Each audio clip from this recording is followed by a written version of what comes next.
Sa batas na ito, itinatag ito ang isang konseho na binubuo ng kinatawan mula sa iba't ibang ahensya. Kasama na dito ang DENR, Department of Agriculture, Development Department, yung dating NEDA, kasama rin ang DND through Western Command, ang gobernador, vice-gobernador, presidente ng Liga ng mga Barangay at saka ng Liga ng mga municipal mayor po, no? So may mga kasama rin tayong CSO, representative ng DOJ, at ito po ang ahensya na nagsisilbing gabay sa desisyon at direksyon ng pagpapatupad ng Strategic Environmental Plan. Ano po ang ating layunin sa batas na ito at saka sa ahensya na ito? Sustainable development po at saka ecological environmental protection. Ang uh, ating mismong makinarya para dito ay yung tinatawag na environmentally critical areas network. Ito ay isang zoning system na para sa lupa.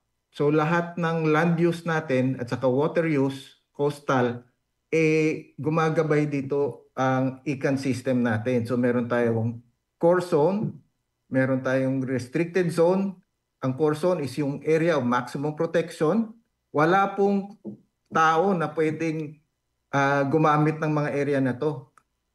So, no people zone to for a maximum protection. Tapos may restricted zone tayo na pinapayagan natin ng rehabilitation work or reforestation works.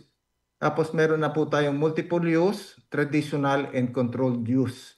Diyan napapasok ang kalakaran ng pang-araw-araw na pamumuhay ng mga tao. So yan ang ginagamit namin na framework, pati ang CLUP at saka water use plan ng mga munisipyo, diyan po nagbabase. So dahil diyan, napoprotektahan natin ang ating kagubatan, ang ating dagatan, at ang mga ibang natural resources po natin. Yan ang pinaka-main mechanism ng PCSD para maprotektahan ang Palawan Opo. at ang mga wildlife. Director, bakit po tinatawag ang Palawan na last frontier ng Pilipinas? At papaano po ninyo nababalanse, napapangalagaan ang biodiversity, ang food security at kabuhayan ng mga tao po dyan? Opo, ito trabaho. Yan po, no? Unahin natin 'yon.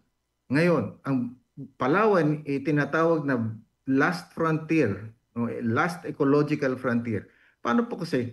Ang dami pa pong kagubatan sa atin. Napakayaman pa rin ng kalikasan ng Palawan.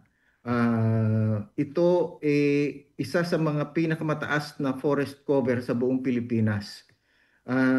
Ang wildlife nito halos hindi pa natin nasasakop lahat in terms of sa pag-aaral.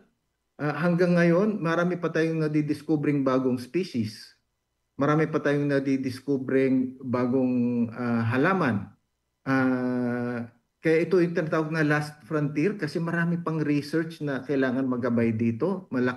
Mayaman talaga tayo sa kalikasan at dapat itong gabayan natin. Ang trabaho ng PCSD ibalanse ang ating pag-unlad sa pag-alaga ng kalikasan. Napakahirap pong trabaho 'yan dahil kailangan asikasuhin natin, number one, yung ating value chain or yung tinatawag nating supply chain from farm to market to consumer. Yung resources, binabalanse natin. Yung population management, kung saan pwedeng manirahan ang ating mga kababayan, kailangan rin po namin i-manage. Agricultural expansion, which is one of the major causes of deforestation, kailangan rin po namin i-balanse. So lahat po yan, kasi kailangan ng pagkain ng taong bayan. At kukunin yan sa lupa. Paano mo ngayon babantayan ng gubat kung ang ating mga farmland, agricultural land, expand ng expand. So yan po yung aming trabaho na hindi po maubos ang kagubatan natin dahil sa pangangailangan ng tao. Ang hirap rin ho ng trabaho na yan. Talagang halos hindi kami magpahinga dito sa PCSD. Opo. Opo. Kaugnay po dyan, gaano po kalaki epekto ng illegal fishing? Attorney TJ, at illegal foreign entry sa West Philippine Sea, at papaano ito nakakaapekto hindi lang sa Palawan kundi sa buong bansa? Kanya po niyan, 70% of Manila's food supply, fish stock, fish supply, comes from Palawan. Yan po ang katotohanan niyan. Sa galunggong, o yung tinatawag na round scad, yung ating paboritong galunggong, yan po, as much as at certain times of the year, we supply about 90% of Manila's needs. Ganyan po kalaki ang porsyento ng dependence ng bansa natin sa fish stock ng Palawan. Kaya itong illegal fishing na nangyayari hindi lamang sa internal waters natin, pati sa exclusive economic zone po natin, yung tinatawag na wildlife poaching, kasi hindi lang fishing po yan, kasama na dyan yung mga pawikan at iba-iba pang species, kasama dyan clam. Lahat po yan nakaka-epekto sa ecosystem natin. Hindi nagiging sustainable ang fishing sa ating EEZ at saka sa ating municipal waters kung may mga unauthorized, illegal, and unreported fishing activities dyan po sa West Philippine Sea.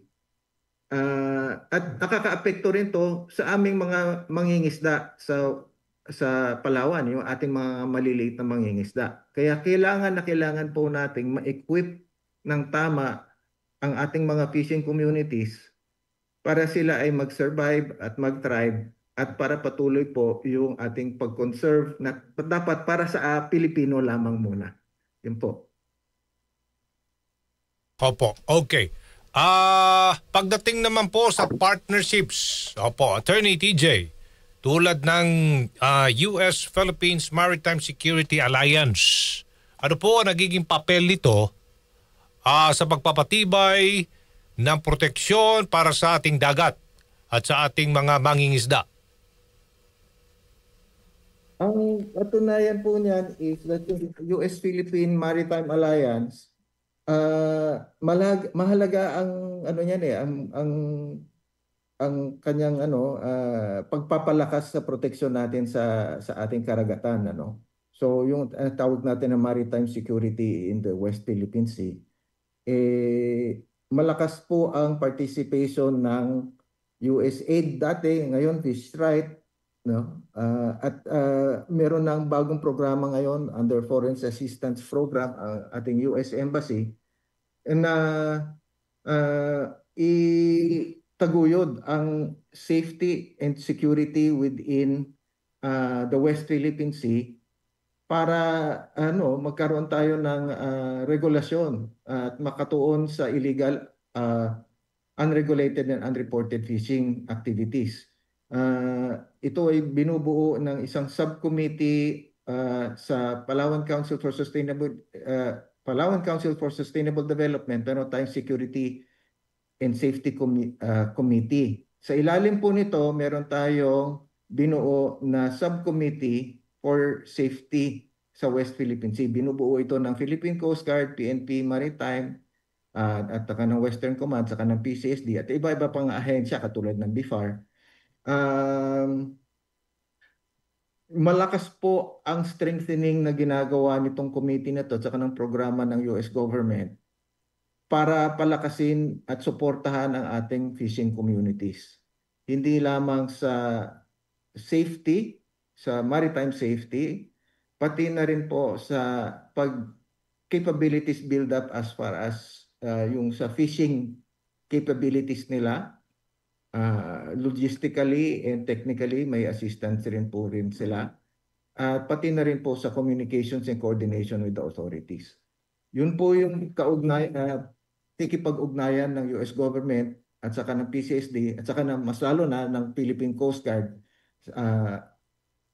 sa programang ito po. Opo. Okay. On that note, Director, bago po tayo magtapos, ano po ang nais ninyong mensahe po sa ating mga tagapakinig at tagapanood, ang ating mga kababayan, lalo na sa mga kabataan tungkol sa kahalagahan ng pagpapanatili ng Palawan bilang last frontier ng Pilipinas?